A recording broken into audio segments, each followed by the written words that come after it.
Hello friends, welcome back to tuition C friends. आज का जो हमारा टॉपिक है वो मैट्रिसेस एक बुक है, उससे रिलेटेड है और इसमें हम आज डिस्कस करने वाले हैं कि इंट्रोडक्शन क्या होता है मैट्रिसेस का, और उसके बाद हम लोग डिस्कस करेंगे इसी में टाइप्स ऑफ मैट्रिसेस।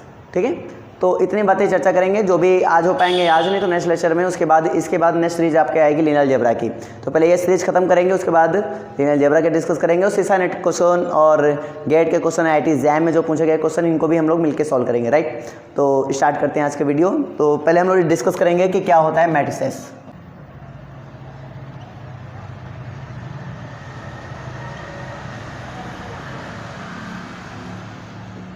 जैसा कि आप जानते हैं कि मेरे पास क्या होता है, एक लीनियर सिस्टम। ठीक है, लीनियर इक्वेशन का एक सिस्टम लेते हैं, और अगर मान लो वो 2 वेरिएबल का हुआ तब तो हमें सॉल्व करने में कोई दिक्कत नहीं आती। मान लो 3 वेरिएबल का हुआ तो भी हम लोग सॉल्व कर लेते हैं। ठीक है, कैसे भी कैसे करके। लेकिन अगर 4 या 5 या 6 या फिर एंड सो ऑन 100 वेरिएबल्स का हो गया तो फिर हमें बहुत ही बड़ी समस्या होती है इसको सॉल्व करना। ठीक है, तो इसको सॉल्व करना बहुत बड़ी समस्या होती है। तो इसको हम लोग सिंपल बनाने के लिए मैट्रिक्स में यूज़ करते हैं, और मैट्रिक्स में कुछ होता नहीं है खास। मैं क्या करता हूँ कि जैसे मान लो कोई लीनियर सिस्टम हमारे पास है, मान लिया ऐसा है 3x + 2y + z = 4 and 3x - 2y + 3z = 5 and 6x - 2y और + 4z = 7 एंड 8x - 2y, यहाँ पे -y + y ले लो, और यहाँ पे -z = 8। मान लो इस टाइप का मेरा सिस्टम है, और मैं यहाँ पर एक यहाँ से मैट्रिक्स का फॉर्मेट राइट करना चाहूँ तो यहाँ से A = मैंने राइट किया। ठीक है, 3 3 6 8 एंड 2 -2 -2 एंड 1 एंड 1 3 एंड 4 -1। तो मैंने क्या किया, इस लीनियर सिस्टम को मैंने इस फॉर्म में राइट किया, जिसको मैं नाम देता हूँ, इसी को मैं नाम देता हूँ मैट्रिक्स। राइट, यही मेरा क्या कहलाता है, मैट्रिक्स कहलाता है। तो हमने ऑब्जर्व किया है कि ये मेरा क्या है, एक मैट्रिक्स है जो कि एक ब्रैकेट में राइट किया गया है। ठीक है, यही मैट्रिक्स का सिंबल होता है। यहाँ पे मैट्रिक्स का नोटेशन हम लोग ये देखते हैं, ये तो ये मैट्रिक्स का सिंबल हम लोग देख लेते हैं, या फिर इस टाइप के ब्रैकेट को, या फिर इस टाइप से मैट्रिक्स के सिंबल को हम लोग देखते हैं। ठीक है, तो हमने क्या कहा कि मेरा मैट्रिक्स है। तो मैट्रिक्स की डेफिनेशन यहाँ से ऑब्जर्व करने के बाद क्या बनती है, मैट्रिक्स डेफिनेशन ये हमारे पास ये बन जाती है कि कोई एक हमारे पास mn एलिमेंट्स होंगे, mn एलिमेंट्स बोल लो, ठीक है, या फिर एंट्रीज बोल लो।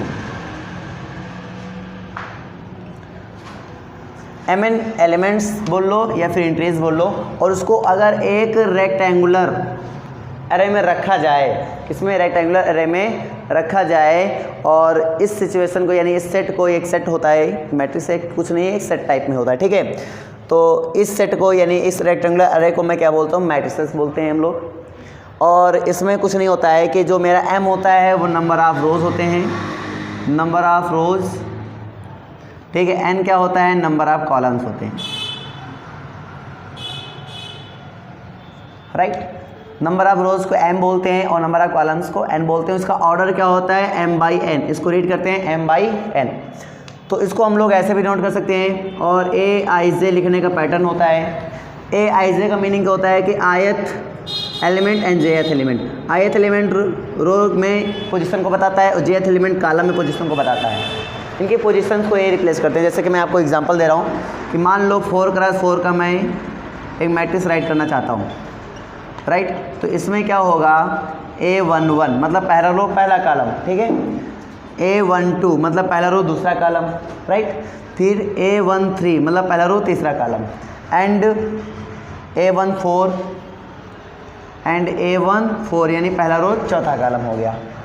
ठीक है, सिमिलर A21 मतलब दूसरा रो एंड पहला कॉलम। रो इधर को काउंट होता है, कॉलम इधर को काउंट करते हैं। देखो पहले रो में थे तो पहला रो एंड पहला कॉलम, दूसरा कॉलम, तीसरा कॉलम एंड चौथा कॉलम। राइट, उसके बाद second row A22 A23 and A24। Similar A31 A32 A33 and A34। Similar A41, A42, A43 and A44। तो हमने देखा यहाँ पे A11, A12, A13, A14, ठीक है। इससे क्या होता है कि पहला रो पहला कॉलम, पहला रो दूसरा कॉलम, पहला रो तीसरा कॉलम एंड पहला रो चौथा कॉलम, ठीक है। इस तरह second row first column, second row second column, second row third column and second row fourth column. Similar ऐसे राइट कर लिया हमने, ठीक है। तो ये किस टाइप के मैट्रिक्स हो गए? कितने रो हमारे पास हैं? 1 2 3 4 एंड कितने कॉलम्स हैं? 1 2 3 4, यानी कि 4x4 की मेरे पास क्या है? ये मैट्रिक्स है, ठीक है। यहाँ तक किसी कोई डाउट नहीं होगा। अब मैंने क्या कहा कि अगर मान लो मेरे पास m/n एलिमेंट्स हैं, ठीक है, ये 4x4 की थी यानी 4/4। अगर मान लो मेरे पास n एलिमेंट्स होते हैं तो मैं उसको ऐसे भी लिख सकता हूँ Aij m/n एलिमेंट्स। तो इसका मतलब यहाँ पे कितने एलिमेंट्स होंगे हमारे पास? तो यहाँ पे एलिमेंट्स मेरे पास होंगे m/n, यानी mn एलिमेंट्स इसमें फिलअप होंगे, ठीक है। तो A11 आ गया, A12 आ गया एंड सो ऑन A1n आ गया, ठीक है। मतलब n कॉलम्स हैं, पहला रो n कॉलम्स तक जाना है, n मतलब यहाँ तक, ठीक है।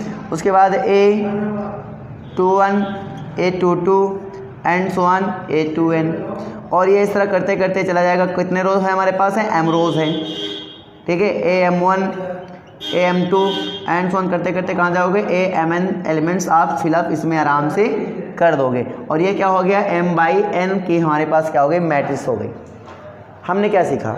हमने ये सीखा कि अगर किसी भी मैट्रिक्स को रिप्रेजेंट करना है तो ये प्लेसेस को बताते हैं। ये क्या बताते हैं? आयत मतलब रो के प्लेस को बताता है, jth मतलब कॉलम के प्लेस को बताता है। आयत jth अगर हम लोग देखेंगे तो ये हमारे रो कॉलम की पोजीशन को बताएगा, तो वो एलिमेंट आराम से हम लोग चूज़ कर सकते हैं, ठीक है। फिर ये क्या होते हैं? ऑर्डर होते हैं। इस ऑर्डर के हेल्प से मैं ये बता सकता हूँ कि इसमें एलिमेंट्स कितने हैं, फिलअप हैं। जैसे कि इसमें कितने एलिमेंट्स हैं? 16 एलिमेंट्स हैं। इसमें कितने एलिमेंट्स हैं? इसमें भी mn एलिमेंट्स हैं, राइट, ये भी हम बता सकते हैं। तो यहाँ पे हमने आपको ये भी बताया कि मेरा रेक्टेंगुलर अरे होता है। इसका मतलब रेक्टेंगुलर में क्या होता है कि ये ज़रूरी नहीं है कि आपका m छोटा हो n से या m बड़ा हो n से, ऐसा कोई ज़रूरी नहीं, कुछ भी हो सकता है, या फिर m = n। ये सभी पोजीशंस हमारे मैट्रिसेस होंगे। ये भी मैट्रिक्स होगा, ये भी मैट्रिक्स होगा, ये भी मैट्रिक्स होगा, ठीक है। रेक्टेंगुलर में ऐसा कोई ज़रूरी नहीं है कि लेंथ बड़ा हो या ब्रीथ बड़ा हो, या फिर लेंथ इक्वल नहीं हो सकता ब्रीथ के, ऐसा कोई मतलब नहीं होता है ना। तो मतलब यहाँ पे इनमें से कुछ भी हो सकता है। तो मैट्रिक्स के ऑर्डर हमारे में, मैट्रिक्स ऑर्डर में ये भी नहीं है कि 4 = 4 ही रहे या 5 = 5 ही रहे। इसका मतलब यहाँ पे हो सकता है 3x4 यानी 3/4 की भी मैट्रिक्स हो सकती है, या फिर यहाँ पर 4/3 की भी मैट्रिक्स हो सकती है।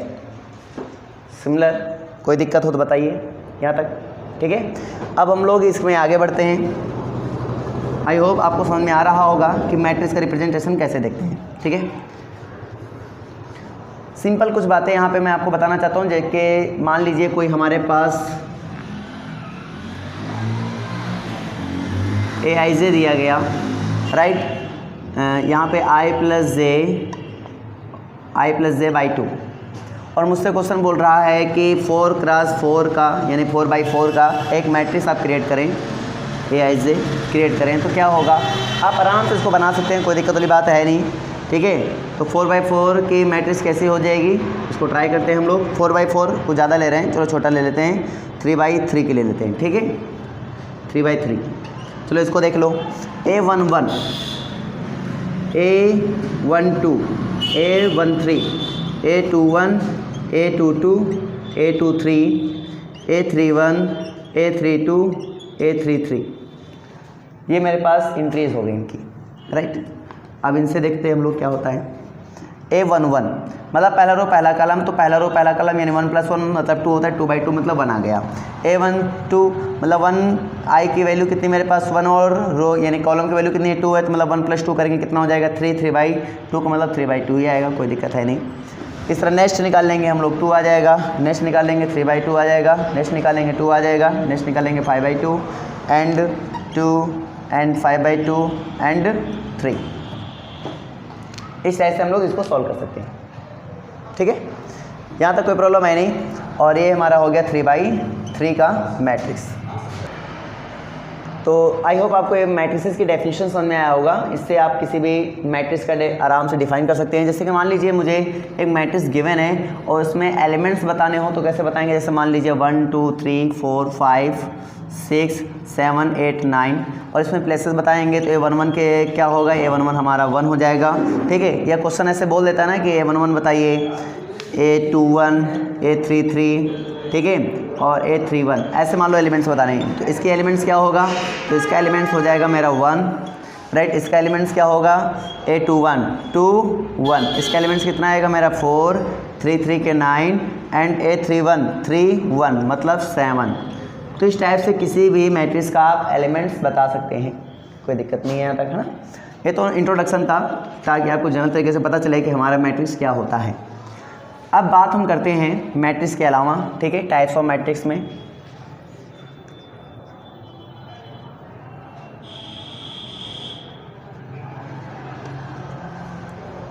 ठीक है, होता क्या है, फर्स्ट टाइप मैं ले रहा हूँ horizontal matrix,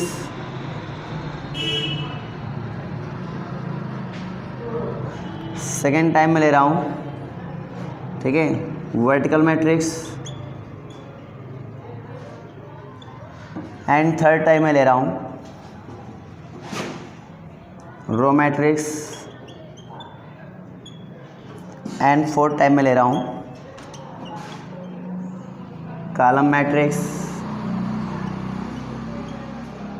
and fifth type में ले रहा हूँ स्क्वायर मैट्रिक्स, सिक्स टाइप में ले रहा हूँ, इससे पहले नल मैट्रिक्स डिस्कस कर लें तब स्क्वायर मैट्रिक्स, ठीक है। नल मैट्रिक्स, फिर स्क्वायर मैट्रिक्स,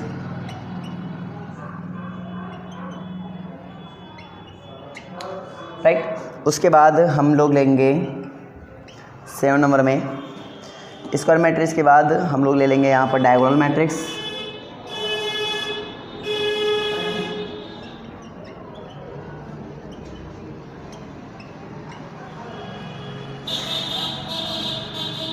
ठीक है, ये हो गया। और उसके बाद हम लोग ले लेंगे यहाँ पर स्केलर मैट्रिक्स,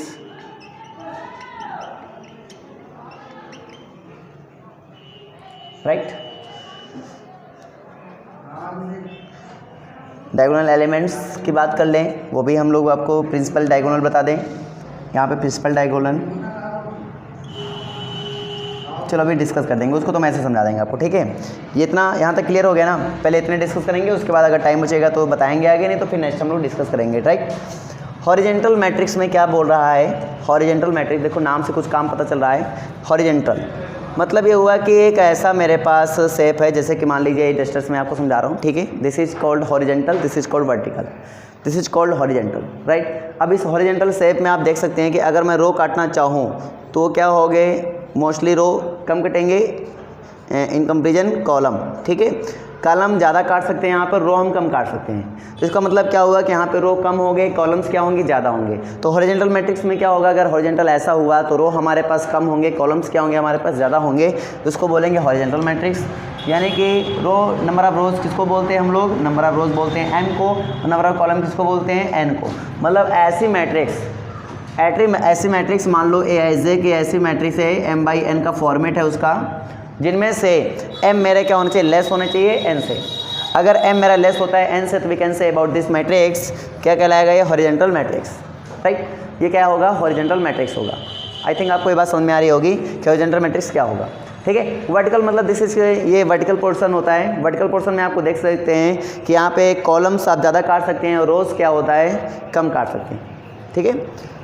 ये क्या था, रोज़ कम काट सकते हैं, कॉलम ज़्यादा काट सकते हैं। इसमें क्या है, कॉलम कम काट सकते हैं, रोज़ ज़्यादा काट सकते हैं, ठीक है। इसमें रोज़ के जो नंबर ऑफ रोज़ होंगे ना वो बहुत ज़्यादा हो सकते हैं, और कॉलम्स क्या होंगे, कम हो सकते हैं। तो यहाँ पे क्या हुआ कि m मेरा ग्रेटर हो गया n से, m मेरा क्या हो गया, ग्रेटर हो गया n से। वी कैन से कि हमारा ये ऐसी मैट्रिक्स जिसमें m मेरा ग्रेटर हो n से, हम कह सकते हैं कि वर्टिकल मैट्रिक्स होगा।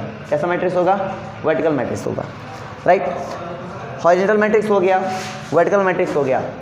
एग्जाम्पल देखते जाओ साथ साथ। मान लीजिए आपकी मैट्रिक्स कुछ ऐसी हो, ठीक है। अब मान लो 3/4 की मैट्रिक्स है ऐसे, तो 2/3 की मैट्रिक्स मान लो है 1 2 3 4 5 4 3 2 ऐसा कुछ मान लो है मैट्रिक्स। तो ये मैट्रिक्स कैसी होगी, नंबर ऑफ रोज की बात करें 2 है, नंबर ऑफ कॉलम्स की बात करें 3 है, तो मतलब ये कैसे मैट्रिक्स हो गई, हॉरिजॉन्टल मैट्रिक्स। देख सकते हैं जैसे डस्टर दिख रहा होगा, हॉरिजॉन्टल मैट्रिक्स हो गया। अब इसी को खड़ा कर दो तो वर्टिकल मैट्रिक्स हो गया। बात समझ में आ गई, वर्टिकल हॉरिजॉन्टल क्लियर हो गया, कोई दिक्कत तो है नहीं। अब मैं बात करूँगा रो मैट्रिक्स। रो मैट्रिक्स मेरा क्या होता है, रो मैट्रिक्स में क्या होता है कि रो का नंबर जो होगा ना वो 1 होगा। हम लोग रो की बात कर रहे हैं, तो रो मैट्रिक्स में क्या होगा कि जो m होगा वो 1 होगा, n मतलब कि ऐसा बोल सकते हो कि 1/n की मैट्रिक्स, 1/n की मैट्रिक्स को क्या बोलेंगे हम लोग, रो मैट्रिक्स बोलेंगे, एंड m/1 की मैट्रिक्स को क्या बोलेंगे, कॉलम मैट्रिक्स बोलेंगे। एग्जाम्पल मतलब यहाँ पे रोज़ कितने भी, कॉलम कितने भी हो सकते हैं, कोई फ़र्क नहीं पड़ता, बस रो कितने होना चाहिए, 1 होना चाहिए, ठीक है। जैसे कि मेरे पास मैट्रिक्स आ गया, मान लो ऐसे, रो कितना तो 1 होना चाहिए, मतलब 1 2 3 4, और कॉलम मेरा कितना हो कोई फ़र्क नहीं पड़ता। देखो कॉलम काउंट करो 1 2 3 4 कॉलम्स हैं, लेकिन रोज़ यहाँ पे नंबर ऑफ रोज़ कितने 1, नंबर ऑफ रोज़ 1 है, कॉलम्स कितने 4 हैं। इसका मतलब क्या हुआ कि हमारा 1/4 की मैट्रिक्स है, 1/4 की मैट्रिक्स है। आई थिंक क्लियर हो रहा है आपको, राइट। अब जैसा नहीं ऐसे, केवल ऐसे ही नहीं, मतलब ये भी हमारा क्या हो सकता है 1/1 की मैट्रिक्स है ज़रूर, लेकिन ये फिर भी मेरा रो मैट्रिक्स होगा, ठीक है। ये भी मेरा मैट्रिक्स क्या होगा, जैसे 1 और 2, ये भी मेरा क्या होगा, ये मेरा रो मैट्रिक्स होगा, राइट। ये भी मेरा रो मैट्रिक्स है, ये भी मेरा रो मैट्रिक्स है, ये भी मेरा रो मैट्रिक्स है। ये जितने भी मैट्रिक्सेस हैं ना, ये मेरे सभी रो मैट्रिक्स होंगे। क्लियर हो गया यहाँ तक। अब मैं बात कर रहा हूँ कॉलम मैट्रिक्स में। कॉलम में क्या होगा ना कि नंबर ऑफ कॉलम की बात करेंगे तो 1 रहेगा, नंबर ऑफ रोज कुछ भी हो सकता है, यानी कि जैसे कि 1 2 3, रो तो 3 है लेकिन कॉलम्स 1 है, ठीक है। या बात कर लो 1 की बात कर लो, ये फिर बात कर लो, ठीक है।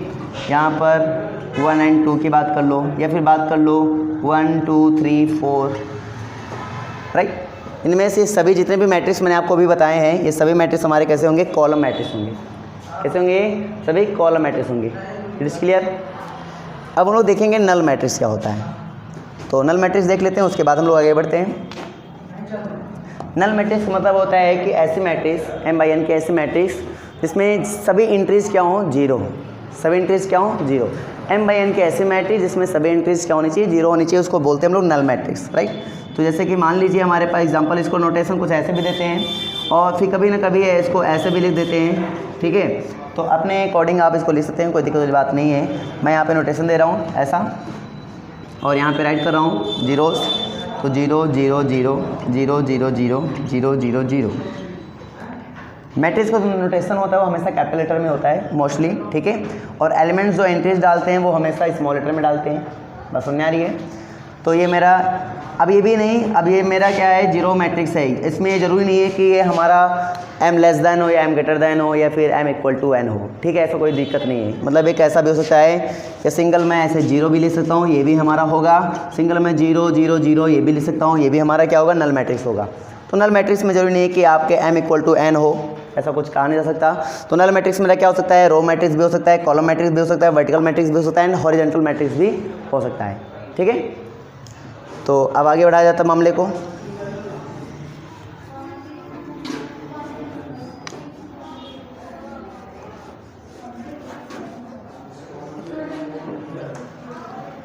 स्क्वायर मैट्रिक्स क्या होता है, ठीक है। अब इसके बारे में देख लेते हैं हम लोग।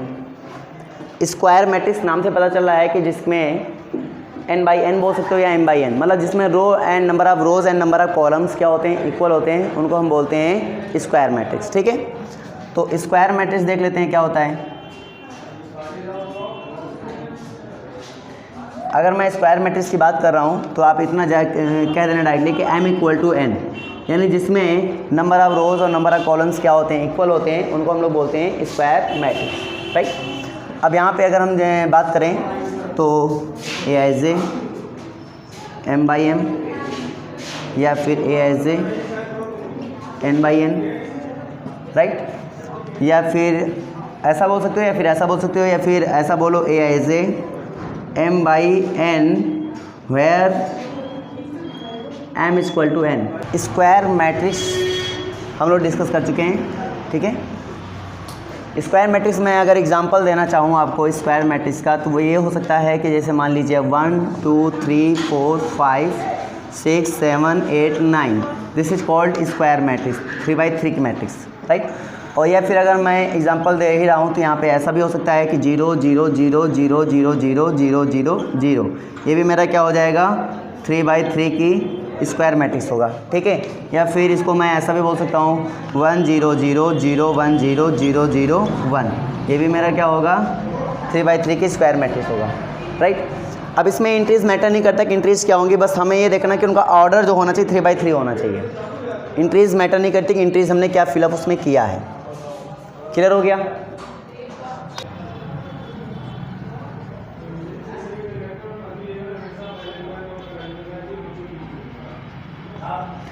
डायगोनल मैट्रिक्स, डायगोनल मैट्रिक्स देखो नाम से पता चल रहा है कि यहाँ पे प्रिंसिपल डायगोनल एलिमेंट्स को छोड़कर, ठीक है, प्रिंसिपल डायगोनल एलिमेंट्स को छोड़कर बाकी सभी क्या हो जाएं, इंट्रीज जीरो हो जाएं, उनको हम लोग नाम देते हैं डायगोनल मैट्रिक्स, राइट।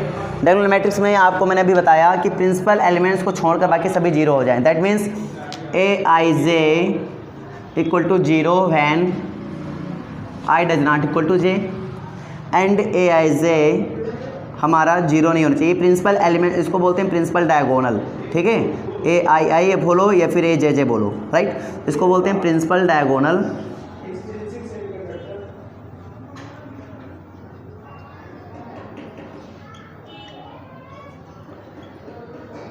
ये एंट्रीज कुछ भी हो सकती हैं, बस मोस्टली ये है कि ये जो मेरे एंट्रीज होंगी वो क्या होंगी, जीरो होंगी बस।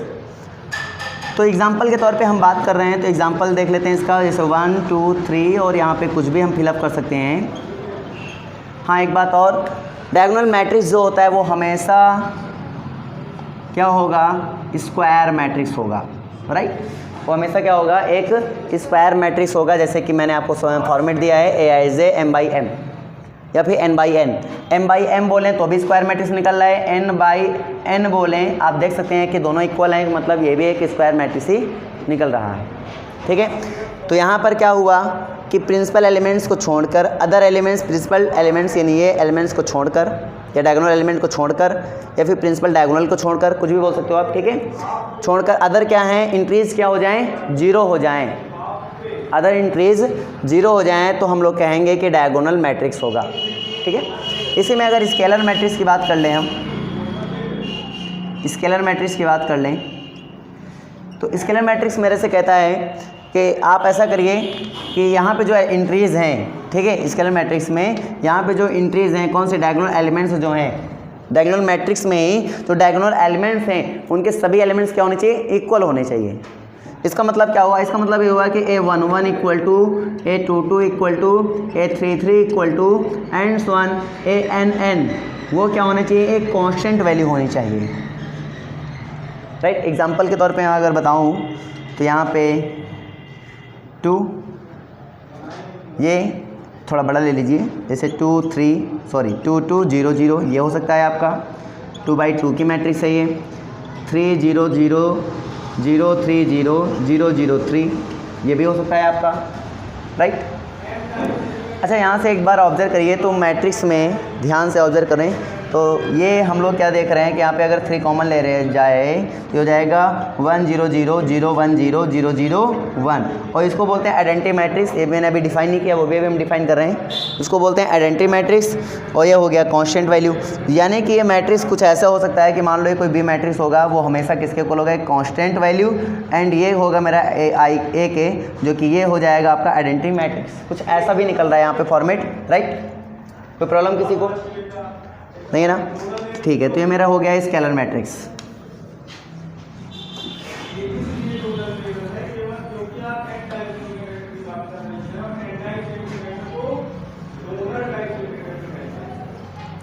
यहाँ पे आइडेंटिटी मैट्रिक्स देख लेते हैं क्या होता है।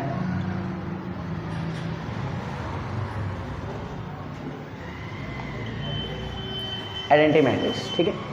आइडेंटिटी मैट्रिक्स मेरा ये कहता है कि आप एक स्क्वायर मैट्रिक्स लीजिए कोई,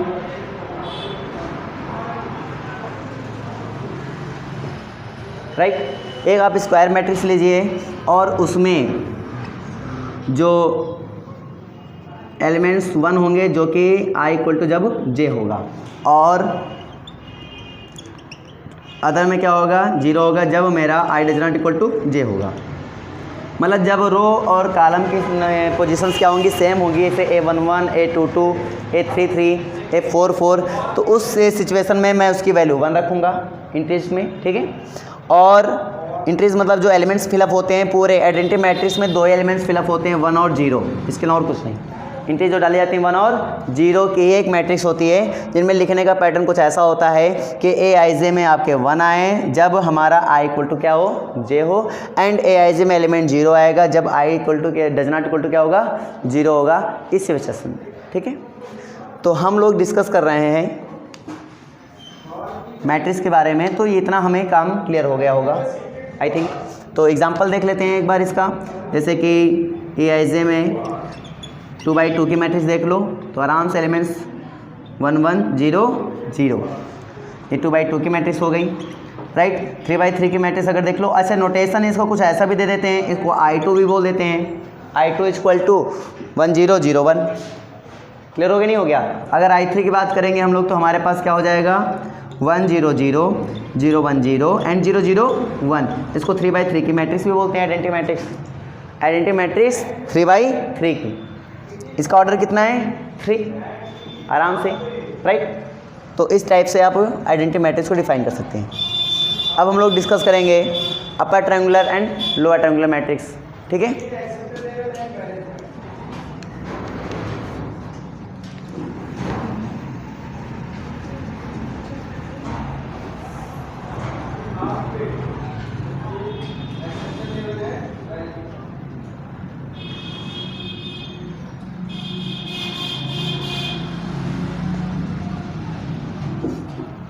अपर ट्रायंगुलर मैट्रिक्स क्या होता है, अपर ट्रायंगुलर मैट्रिक्स वो देख लेते हैं। जिसमें अपर ट्रायंगुलर का मतलब होता है कि मैं एग्जांपल्स आपको बता रहा हूँ ताकि आप क्लियर कर पाएँ। जैसे मान लो 1 डायगोनल, जैसे हमारे पास होता है 1 2 3 एंड 4 7 एंड 8 3×3, याद रखना है।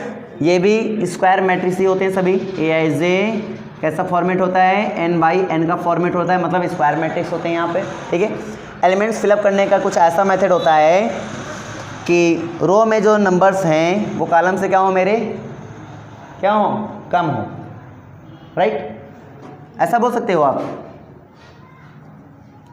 यानी कि मेरे पास एलिमेंट्स AIJ कैसे फिलअप होंगे, i लेस देन j होगा या i ग्रेटर देन j होगा। चलो कंफर्म करके बताना है इस बात को, ठीक है। कौन सा होगा बोलो, i लेस देन j होगा या i ग्रेटर देन j होगा, हाँ, i less or equal to j होगा। कहाँ पे इक्वल टू लग रहा है भाई, किस में इक्वल टू लगा, कभी A11 0 हुआ, A22 0 हुआ, A33 0 हुआ, नहीं हुआ, तो पक्की बात है इक्वल टू तो नहीं लगा होगा। ये पोजीशन किसकी होती है, ये A21 की होती है, A21 की, ये किसकी होती है, A31, ये A32 की होती है। आपने देखा रो की पोजीशन कॉलम से ज़्यादा है, इसका मतलब रो वाला हमेशा क्या हो रहा है, कॉलम से ज़्यादा हो रहा है, मतलब ये वाला सिचुएशन नहीं होगा अपर ट्रायंगुलर के लिए। कौन सा होगा, ये वाला सिचुएशन होगा अपर ट्रायंगुलर के लिए। बात समझ पा रहे हो, नहीं समझ पा रहे हो, तो हम क्या बोलेंगे, AIJ equal to 0 if I is greater than J। नहीं बात समझे क्या, समझ में आ गई ना। डेफिनेशन ऐसे बताओगे आप। अदर इंटीज 0 हो भी सकती हैं, नहीं भी हो सकते हैं। अदर इंटीज के बारे में हम कुछ नहीं कह रहे हैं, ये मत सोचना है कि अदर इंटीज हमारी 0 नहीं होंगी, वो कुछ भी हो सकती हैं, राइट। क्लियर हो गया। चलो अपर ट्रायंगुलर हो गया, तो फिर लोअर ट्रायंगुलर के बारे में डिस्कस कर लो।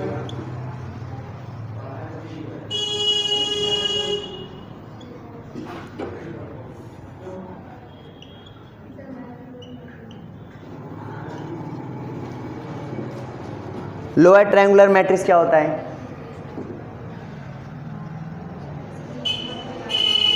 इसी में क्या बताओगे, कोई AIJ यानी कि स्क्वायर मैट्रिक्स है m/n का, सॉरी m/m, और AIJ equal to 0 if j is less than, sorry i is less than j, right. ये हो गया। अदर कुछ भी हो क्या फ़र्क पड़ता है, अदर मेरा कुछ भी हो क्या फ़र्क पड़ता है, ठीक है, यहाँ तक समझ में आया कि नहीं आया? चलो ठीक है, एक ऐसा एग्जाम्पल बताओ, जैसे कि क्वेश्चन आ गया है, एक ऐसा एग्जाम्पल बताओ जो इसमें लोअर भी हो और अपर भी हो, तुम क्या बोलेंगे? नल मैट्रिक्स, जो कि इस क्या हो, स्क्वायर मैट्रिक्स में हो। बात समझे नहीं समझे? यानी ये वाला जो फॉर्मेट होगा m/m वाला, वो हम नल मैट्रिक्स हमारा क्या होगा, लोअर ट्रायंगुलर भी होगा मैट्रिक्स और अपर ट्रायंगुलर। सभी नल मैट्रिक्स नहीं, सभी नल मैट्रिक्स नहीं बोलेंगे, है ना। जो क्या होगा, स्क्वायर भी होगा नल मैट्रिक्स हो, लेकिन स्क्वायर मैट्रिक्स हो उसी को हम बोल सकते हैं upper triangular and lower triangular. नहीं समझ में आ रही क्या बातें? आएगी ना?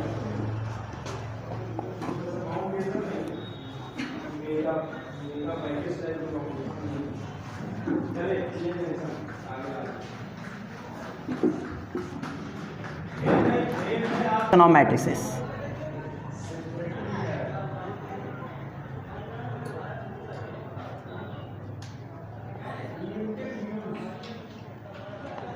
एडिशन ऑफ मैट्रिसेस का मीनिंग क्या होता है कि आप दो मैट्रिक्स को कब ऐड कर सकते हैं। ठीक है, पहली सिचुएशन कब ऐड कर सकते हैं बेटा? ऐड करने के लिए क्या क्या होना चाहिए? ऑर्डर सेम होना चाहिए। ऑर्डर क्या होना चाहिए? सेम, या बोले तो सेम साइज होना चाहिए, राइट। ये होता है, अगर ऑर्डर सेम है तो मैं कहूँगा कि वो मैट्रिक्स हमारे ऐड हो सकते हैं, कोई दिक्कत नहीं है। ठीक है, एग्जांपल ले लो, जैसे मान लो A = 1 2 3 4 5 6 एंड B = मान लिया हमारे पास 3 -1 0 0 2 एंड 7। ऐसे दो मैट्रिक्स मान लो ले लिया मैंने, राइट। अब इनको अगर मैं ऐड करना चाहता हूँ तो मान लिया A + B मैंने किया, तो वो मेरा क्या आ जाएगा? 3 1 कितना हो गया? 4, ये कितना हो गया? 1, ये कितना आ जाएगा? 3 and 4 and 7 and 13, right. Corresponding element जैसे अपनी पोजीशन वाले से ऐड होगा, जैसे मान लो A11 A11 से ऐड होगा, A12 A12 से ऐड होगा, A13 A13 से ऐड होगा। बात समझ नहीं आ रही है? A21 A21 से ऐड होगा, A22 A22 से ऐड होगा एंड A23 A23 से ऐड होगा। ठीक है, ये ऐड करने का पैटर्न होता है 2। ये कौन सी मैट्रिक्स है? 2/3 2/3 की मैट्रिक्स। तो हमने देखा ये ऐड तभी वो पॉसिबल हो पाया जब ऑर्डर दोनों क्या आया? सेम था, राइट। ऑर्डर सेम था तभी ऐड हो पाया, अदरवाइज ऐड नहीं हो सकता। बात समझ में आ रही नहीं आ रही? तो ये चीज़ हो गया, ठीक है। अच्छा मान लीजिए मैं आपको, क्योंकि मैंने कि जो मैट्रिक्स समझाई है रियल और नंबर के लिए अभी चल रही है, अब मैं रियल और कॉम्प्लेक्स नंबर और साथ ही साथ मैं आपको फील्ड के बारे में बता दूं। फील्ड तो आपने BSc फ्रेशर में पढ़ ही लिया होगा, ठीक है। तो फील्ड से रिलेटेड हम लोग मैट्रिक्स लेने वाले हैं अब यहाँ पर। जैसे मान लीजिए मैट्रिक्स ओवर अ फील्ड है, इसके बारे में देखेंगे। सेम वही है, m/m की कोई मैट्रिक्स होगी, m/n की, राइट। इसमें बस इतना अंतर है, ये m/n की मैट्रिक्स जो एक रेक्टेंगुलर फॉर्मेट में लिखी जा रही है, इसमें और इसमें इतना अंतर रहता है कि यहाँ पे जो एलिमेंट्स होते हैं ना, वो क्या होते हैं? एक फील्ड उठाए जाते हैं। यहाँ पे एलिमेंट्स क्या होते हैं कि ये रियल और कॉम्प्लेक्स कुछ भी हो सकता है, राइट। लेकिन यहाँ पे जो एलिमेंट्स होते हैं ना, वो कहाँ से उठाए जाते हैं? एक फील्ड से उठाए जाते हैं। बात समझ नहीं समझे? एक फील्ड से। अब क्या होगा, इसका एक एग्जाम्पल देता हूँ मैं तुम्हें। मान लीजिए मैंने U यहाँ पे मान लो 7 लिखा, U7, और मुझे U7 के एलिमेंट से एक मैट्रिक्स बनानी है। चलो मैं तुम्हें थोड़ा सिंपल बना रहा हूँ। एक मैट्रिक्स दे रहा हूँ 2/2 की मैट्रिक्स है, 2/2 की मैट्रिक्स है। जैसे ये 1 और यहाँ पे 2, यहाँ पे 3, यहाँ पे 4, और ये 1 2 3 4 हैं, 1 2 3 4 हैं। वो क्या हैं? वो मेरे किसी एडिशन मॉडुलो 5 कोई था, सॉरी मल्टीप्लिकेशन मॉडुलो कोई 5 था, उसके मेंबर हैं, ठीक है। अब ये क्या होता है? U5 क्या होता है? UN क्या होता है? आई थिंक आपने पढ़ा होगा, फिर मैं आपको बता रहा हूँ UN होता क्या है।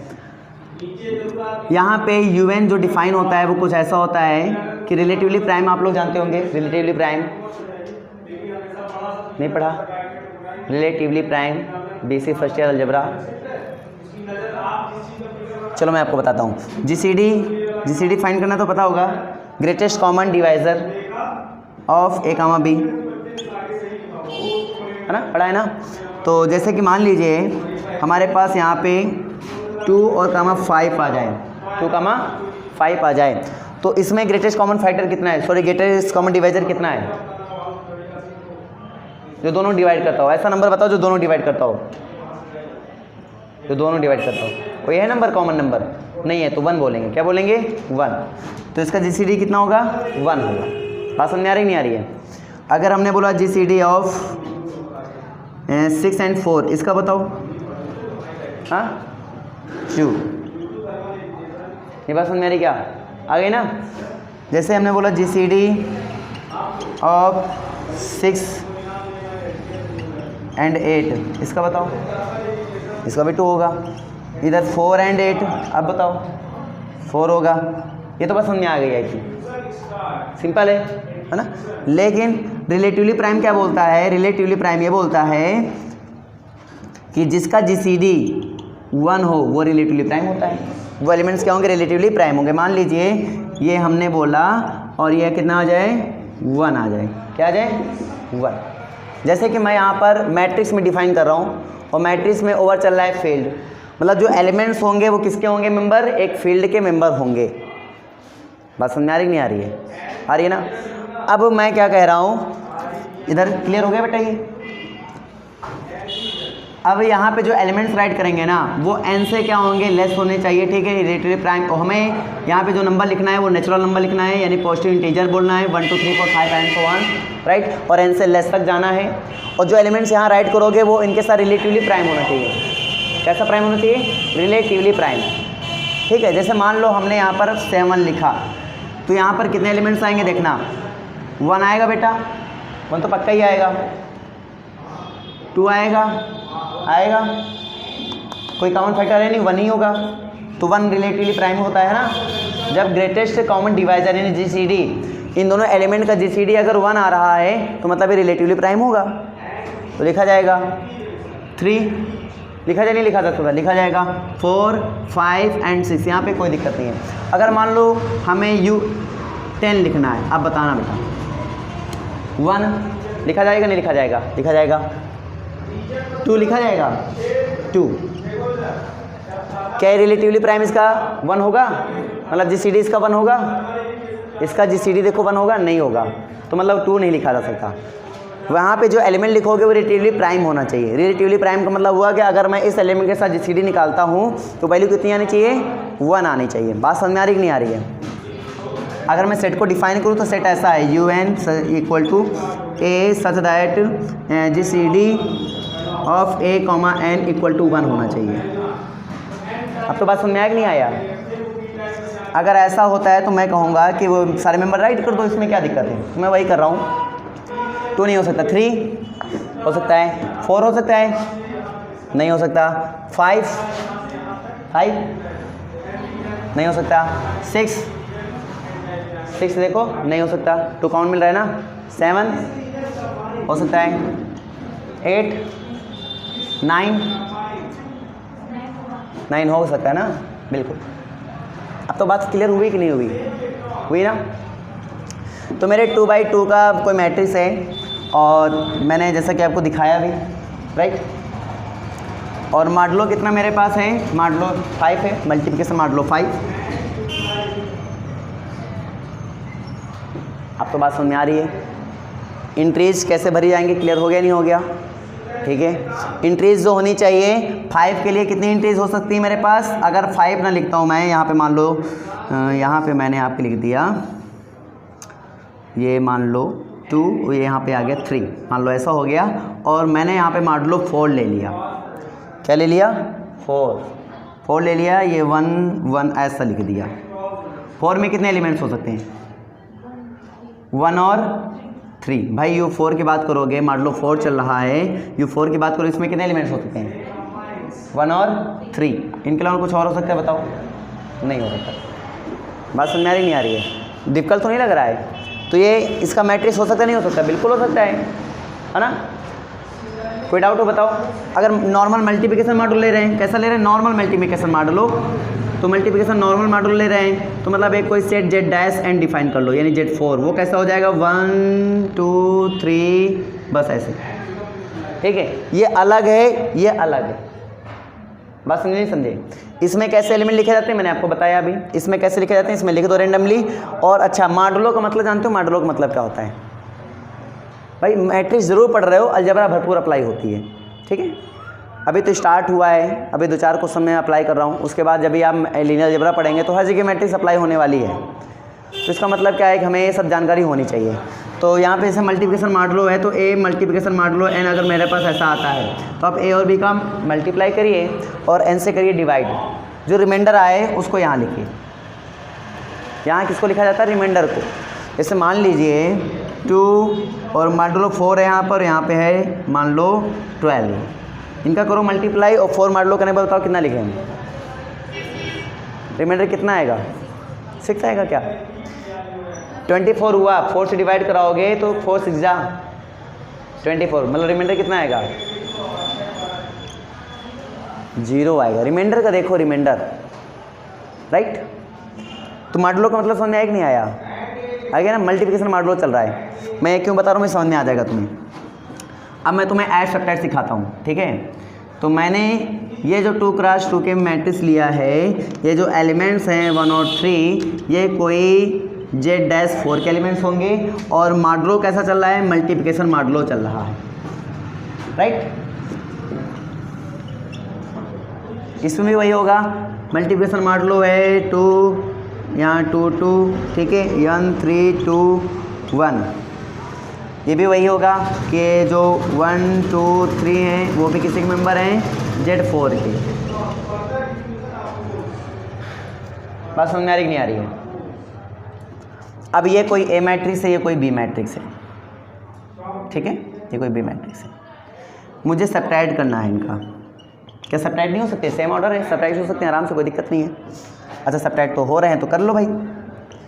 1 में 1 जा रहा है 0, 1 में 3 जा रहा है -2, राइट, एंड 1 में 2 जा रहा है, क्या आएगा -1, अच्छा, और 3 में 1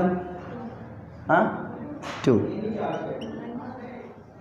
क्या 2 आएगा -2 आएगा, 2 आएगा कंफर्म ना। क्या आंसर है, यहाँ पे -1 आएगा तो आई थिंक, क्या आंसर हो गया, ये आंसर है कंफर्म। ये आंसर अभी नहीं है, ठीक है, क्योंकि अभी हम फील्ड से बात कर रहे हैं। अगर ये नॉर्मल क्वेश्चन होता मेरा इस तरह तो आंसर हो गया था, यही आंसर होता, ठीक है।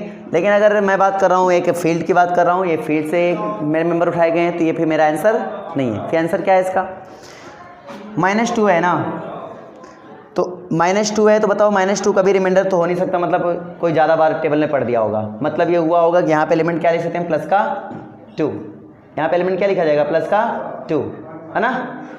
बात समझ में नहीं आ रही, यहाँ पे एलिमेंट क्या लिखा जाएगा, प्लस का 3, -1 है तो प्लस का 3 एलिमेंट लिखा जाएगा। नहीं बात क्लियर हो रही तो बताओ, आ रही हो ना, ठीक है। तो यहाँ पे आ जाएगा 0 प्लस का 2, यहाँ प्लस का 3 एंड 2, ये इसका आंसर होगा। माइनस कभी यहाँ पे आंसर नहीं आएंगे, इंक्रीज कभी माइनस में हो सकती है क्या, क्योंकि कोई एलिमेंट्स हैं क्या, इनके एलिमेंट्स यहाँ पे 1 हो सकता है, 2 हो सकता है, 3 हो सकता है, 1 हो सकता है, 2 हो सकता है और 3, इतने एलिमेंट हो सकते हैं ना। तो यहाँ पे 4 हो सकता है ना, 5 हो सकता है ना, 7 हो सकता है, बस समझे ना। 0 हो सकता है, 0 मेरा आया था क्या, 1 मैंने 1 0, हाँ रिमाइंडर 0 हो सकता है ना, रिमाइंडर मेरा 0 हो सकता है, बात समझे नहीं समझे। लेकिन -2 नहीं हो सकता ना, -1, रिमाइंडर कोई माइनस में हो सकता है क्या, रिमाइंडर माइनस में हो सकता है, नहीं हो सकता, हो सकता है क्या, नहीं हो सकता है।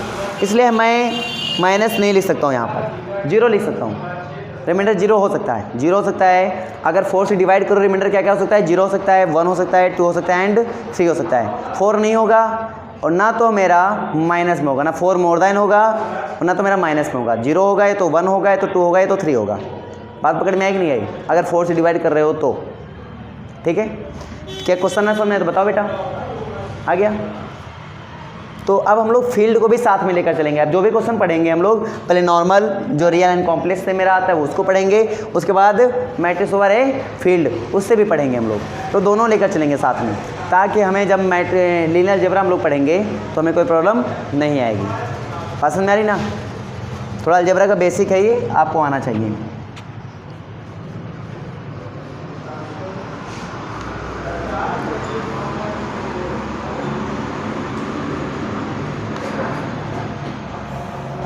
एडिशन एंड सब्ट्रैक्शन तो क्लियर हो गया होगा, कोई दिक्कत नहीं है। अब मुझे क्या चाहिए, यहाँ पे ध्यान देना,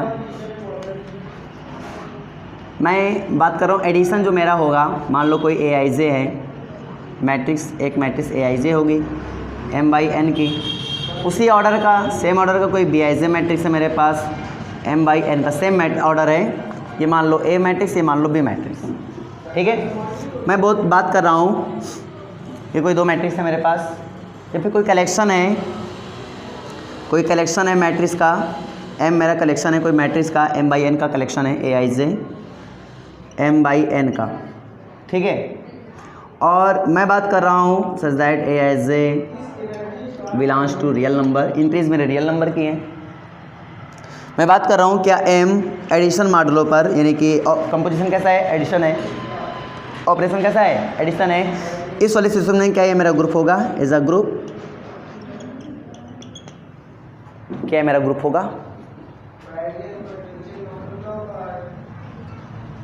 ग्रुप का मतलब होता है यहाँ पे कितनी प्रॉपर्टीज फॉलो करनी पड़ेंगी, हाँ 4, पहले क्लोजर, फिर एसोसिएटिव, फिर existence of identity and existence of inverse, ये 4 प्रॉपर्टी फॉलो करनी पड़ती हैं। कॉम्पिटिटिव हो सकता है कि नहीं हो सकता, एडिशन पर ऑपरेशन मेरा एडिशन रहे और ये कॉम्पिटिटिव हो सकता है, नहीं हो सकता है, हो सकता है, तो ये कॉम्पिटिटिव भी हो सकता है ना। सब लोग कर लोगे ना, a + b = b + a, है ना, आराम से कर लोगे, कोई दिक्कत हो नहीं किसी को, ठीक है। अच्छा, तो ये सब चीज़ें आपको पढ़नी है, इसमें थोड़ा सेंस लगाना है। अब मैं पढ़ूंगा transpose of A matrix,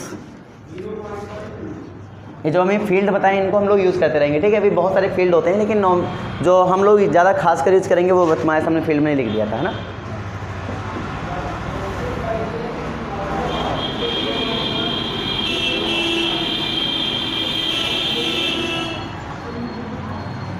transpose में मतलब होता है कि आप इंटरचेंज करते हैं रो को कॉलम में और कॉलम को रो में, उसको बोलते हैं ट्रांसपोज ऑफ ए मैट्रिक्स, ठीक है। अगर कोई m/n का मैट्रिक्स है वो n/m का मैट्रिक्स बन जाता है, बात समझे। इसका मतलब क्या हुआ, जो रो था वो कॉलम में चला गया, जो कॉलम था वो रो में चला आया, तो इस फॉर्मेट में मैट्रिक्स हो गई मेरी। क्लियर हुआ कि नहीं हुआ, यानी लाइक ऐसे अगर मैंने तुम्हें एग्जांपल दिया कि 1 2 3 4 5 6 ऐसे मैट्रिक्स हैं, कितने रोज इसमें 3 रोज हैं, कॉलम कितने बेटा 2 कॉलम है, ठीक है। अगर ऐसे ले रहा हूँ बिकॉज ये मैट्रिक्स ए है, अगर मैं इसका ट्रांसपोज ले रहा हूँ ट्रांसपोज ऑफ ए, इसका मीनिंग क्या होता है, जो रो वाइज लिखे उनको कॉलम में लिखो, या फिर जो कॉलम वाइज लिखे उनको रो वाइज लिखो। तो 1 3 5 ऐसे लिखा है तो 1 3 5 ऐसे लिखें, 2 4 6 ऐसे लिखा है ना, तो 2 4 6 ऐसे लिखें, और ये हो गया अब कितना 2/3 हुआ कि नहीं हुआ, राइट। तो यही मेरा होता है ट्रांसपोज ऑफ ए मैट्रिक्स। कोई दिक्कत हो बताओ, क्लियर हो गया है, ठीक है। ट्रांसपोज ऑफ ए मैट्रिक्स की कुछ प्रॉपर्टीज़ होती हैं, जैसे कि पहली प्रॉपर्टीज़ हमारा होता है कि ए ट्रांसपोज किया उसका फिर अगेन ट्रांसपोज कर दो, क्या हो जाएगा, पहले m/n रहा होगा, उसका ट्रांसपोज किया n/m बना, फिर इसका भी ट्रांसपोज किया फिर m/n बन गया, क्लियर हुआ नहीं हुआ। तो कुल मिला के फिर से मुझे वही पुरानी मैट्रिक्स मिल जाती है, मतलब a मिल जाता है। अगर मैं बात करूं सेकंड नंबर क्वेश्चन कि अगर a + b का होल यानी transpose of a + b = transpose of a + transpose of b, है तो होगा बेटा। थर्ड प्रॉपर्टी की अगर बात करूं मैं, तो अगर ट्रांसपोज ऑफ ए बी, है ना, ए बी मतलब प्रोडक्ट मैट्रिक्स, अभी मैंने समझाया नहीं, मैं समझाऊंगा, प्रोडक्ट मैट्रिक्स, तो क्या होगा ये, यानी कि transpose of B and transpose of A, product of transpose of B and product transpose of A, वही मेरा होता है, ठीक है। प्लस माइनस तो प्लस माइनस लगा, कोई प्रॉब्लम हो तो बताओ, ठीक है। ये नॉर्मल सी प्रॉपर्टी हम लोग पढ़ेंगे। अब आता है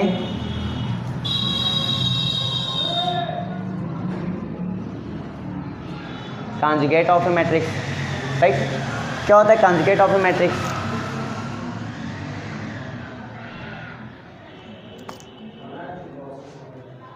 क्या होता है conjugate of A matrix?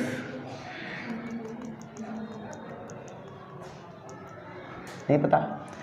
Conjugate of A matrix का मीनिंग ये होता है कि मान लीजिए मेरे पास कोई कॉम्प्लेक्स इंट्रीज की मैट्रिक्स है। देखो रियल में अगर कॉन्जुगेट करते हैं तो वही आएगा, कोई फर्क नहीं पड़ेगा। अगर मान लो इंट्रीज मेरी रियल नंबर है, इंट्रीज मेरी कैसी है? रियल नंबर, तो आपको पता होना चाहिए रियल नंबर का जो कॉन्जुगेट होता है वो रियल मतलब चेंज नहीं होता है, वो वही होता है, ठीक है। कॉन्जुगेट का मीनिंग पता है ना? रियलिटी में कॉम्प्लेक्स नंबर में आपने पढ़ा होगा कि z इक्वल टू मेरा होता है x प्लस आयोटा y, तो कॉन्जुगेट ऑफ z का मतलब होता है x माइनस आयोटा y। इसका मीनिंग मैं तुम्हें समझाता हूँ सही ढंग से। मान लीजिए मेरे पास ये x डैश y डैश होता है। आई थिंक ये पहले भी हम चर्चा कर चुके हैं, नहीं बता रखा क्या तुम लोग को? शायद बताया होगा, नहीं बता रखा। चलो ठीक है, मान लीजिए मेरे पास कोई वेक्टर यहाँ पे x, y। अच्छा ये भी जान लो, जरूरी नहीं कि इसका नोटेशन z इक्वल टू यही हो, z equal to x, y भी हो सकता है ऐसे भी, ठीक है ना। ये भी मेरा कॉम्प्लेक्स नंबर हुआ। तो मान लिया पहला कॉम्प्लेक्स नंबर यहाँ पे कोई पॉइंटेड है, तो इसका मतलब क्या हुआ? ये x रहा होगा, इधर कोई y रहा होगा, ठीक है। ये लाइन हो गई होगी मॉड z की, पसंद आई कि नहीं आई? ये कोई एंगल रहा होगा थीटा, ठीक है।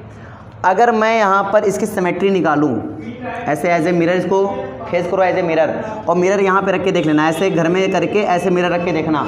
ऐसे मिरर करके जब देखोगे ना तो इसका इमेज कुछ ऐसा बनेगा, यहाँ पर ऐसा सेम ऐसे ही, इधर एंगल थीटा होगा। दिखाया था, याद आया? अब याद आया। मैं जो पढ़ाता हूँ मुझे याद होता है बेटा, मुझे याद था कि मैंने तुम लोगों को पढ़ा रखा है, ठीक है। और इसमें देखोगे तो x तो मेरा चेंज नहीं हुआ, x तो मेरा सेम है, मतलब x तो x ही रहेगा, लेकिन y का सेम अपोजिट डायरेक्शन आ गया, तो y क्या हो गया मेरा? माइनस y हो गया। आपने देखा x मेरा रियल तो रियल ही था, क्या चेंज हुआ? केवल y, मतलब इमेजरी नंबर चेंज हुआ है हमारा, रियल नंबर तो रियल ही है, मतलब उसमें कॉन्जुगेट कोई इफेक्ट नहीं आया है, लेकिन रियल में इफेक्ट आ गया, माइनस y हो गया, है ना। बात समझ में आया कि नहीं आया? तो इसका मीनिंग क्या होता है? इसका मीनिंग ये होता है कि जब भी मैं कॉन्जुगेट करता हूँ किसी कॉम्प्लेक्स नंबर का, तो जो इसका साइन होता है ना प्लस, वो माइनस हो जाता है, माइनस है तो प्लस हो जाता है। बट अगर रियल नंबर का अगर मैं कॉन्जुगेट करता हूँ, अगर मैं रियल नंबर का कॉन्जुगेट करता हूँ तो उसमें कोई कॉन्जुगेट का फर्क नहीं पड़ता। अगर z इक्वल टू एक्स रहा होगा तो conjugate of z equal to भी x ही रहेगा, ये कहना मतलब। तो कॉन्जुगेट ऑफ मैट्रिक्स में सिंपल सी बात है, एंट्रीज कैसी रहेंगी? कॉम्प्लेक्स। रियल एंट्रीज से कोई मतलब है नहीं, ऐसा नहीं, रियल एंट्रीज हो सकती हैं लेकिन उसका कॉन्जुगेट वही आएगा। मैं बात कर रहा हूँ अगर A मेरा मैट्रिक्स है, कुछ ऐसा मैट्रिक्स है A एज ए फॉर्मेट में m/n का मैट्रिक्स, राइट, और A एज ए जो मेरे हैं वो रियल एंट्रीज हैं, क्या हैं? रियल नंबर एंट्रीज हैं, तो फिर conjugate of A equal to A ही आएगा, conjugate of A equal to A ही आएगा, कोई फर्क पड़ने वाला नहीं है। नहीं बात समझ में आई क्या? क्लियर हो गया ना बेटा? फिर ये बात तो क्लियर हो गया, तो फिर समझो, है ना। अगर मेरा A equal to A as a m/n की कोई मैट्रिक्स है, और इस बार जो A एज ए है ना वो कोई कॉम्प्लेक्स इंट्रीज है, कैसी इंट्रीज हैं? कॉम्प्लेक्स नंबर इंट्रीज हैं। अब अगर कॉन्जुगेट करोगे ना इसका मीनिंग होगा, और इसका मीनिंग क्या होगा? A एज ए कॉन्जुगेट होगा, है ना। एग्जाम्पल देखो, एग्जाम्पल मैंने ले लिया, जैसे मान लीजिए कोई मैट्रिक्स लिया मैंने 1 + 2i 1 3 एंड 3i, सॉरी, ये कोई 2/2 की मैट्रिक्स है मेरे पास, ये बात समझे क्या? समझ आ गई ना।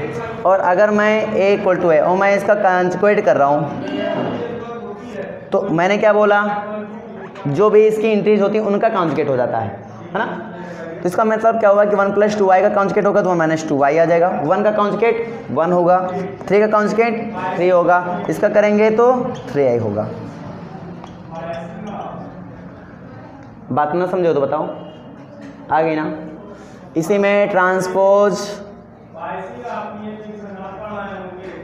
Transpose conjugate of A matrix, इसका मीनिंग क्या होता है, यानी transpose conjugate of A matrix, मतलब कॉन्जुगेट भी करो उसका, ट्रांसपोज भी करो, और ऐसे मैट्रिक्स, ठीक है, क्या होगी उसको नोटेशन क्या होगा, तो उसको ऐसे लोग नोटेट करते हैं हम लोग ए थीटा जैसा। इसका मतलब transpose of conjugate of A matrix, ठीक है, जैसे कि ये या फिर ये, कुछ भी बोलो, conjugate transpose of A matrix, transpose conjugate of A matrix, कुछ भी बोलो कोई फ़र्क नहीं पड़ता है। ये मेरा